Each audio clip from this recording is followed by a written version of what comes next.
Atensyon sa lahat na naghahanap ng affordable townhouse sa Cavite, ito na yung chance mo. BDO Bank foreclosed property sa Dasmariñas City, Cavite at bidding na sa November 17 on Monday. Mura na, 2-story pa. Kaya kung naghahanap ka ng property na pasok sa budget at malapit sa lahat, huwag mo na tong palampasin. Ito yung property details.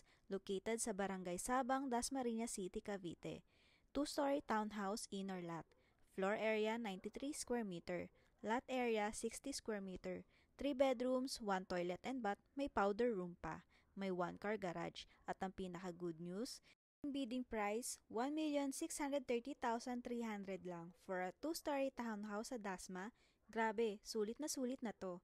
Flexible din ang payment terms. 10% down payment, pwede pang hatiin, 5% spot DP at 5% installment. 90% bank home loan. Ang mode of payment, pwedeng PDC, MC, cash payment, or bank financing. Note lang, as is where is ang property at hindi pa kasama ang bank fee sa transfer of title. Pero legit, safe at secured transaction dahil BDO Bank foreclosed to. So kung gusto mong makasali sa bidding sa November 17, huwag ka nang magpatumpik-tumpik pa. Magpa-assist na agad para hindi ka mahuli. May free house tour assistance pa kami. Message us now for full details and bidding guide. Huwag mo nang hintayin na maunahan ka kasi sa presyo at location na to, siguradong may makaka-timing agad.